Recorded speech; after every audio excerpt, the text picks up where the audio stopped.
प्राकृतिक कीटनाशक नीमास्त्र के बारे में, क्योंकि किसान भाइयों का कहना है कि पौधों के लिए आवश्यक पोषक तत्वों का विकल्प तो आपने बता ही दिया, लेकिन यदि हम प्राकृतिक खेती करते हैं और हमारे फसलों में कीड़े मकोड़े या बीमारियां लग जाएं तो क्या हम रासायनिक कीटनाशक ही डालें या कोई अन्य प्राकृतिक विकल्प भी है?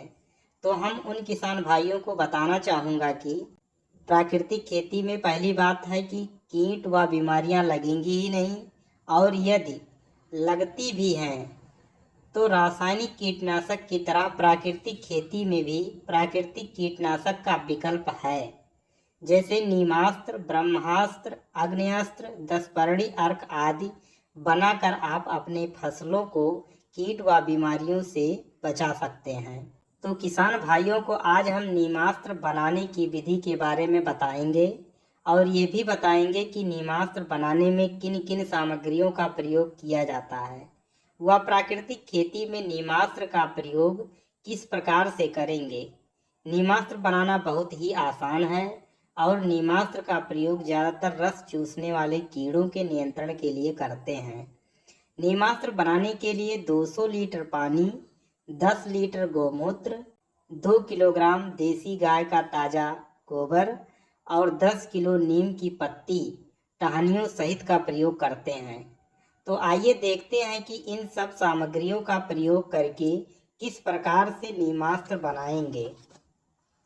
सबसे पहले एक ड्रम में 200 लीटर पानी लेंगे, फिर उसमें 10 लीटर गौमूत्र डालेंगे। उसके बाद 2 किलोग्राम देसी गाय के गोबर को पतला करके ड्रम में डालेंगे और सबसे लास्ट में 10 किलोग्राम नीम की पत्ती को बारीक तोड़कर ड्रम में डालेंगे, या आप नीम की पत्ती की चटनी भी बनाकर डाल सकते हैं। अब इस घोल को घड़ी की सुई की दिशा में धीरे धीरे चलाएं, छाया में रखें, धूप व बारिश से बचाएं, रात को जूट के बोरे से ढक दें। यह घोल 2 से 4 दिन में नीमास्त्र के रूप में बनकर तैयार हो जाएगा।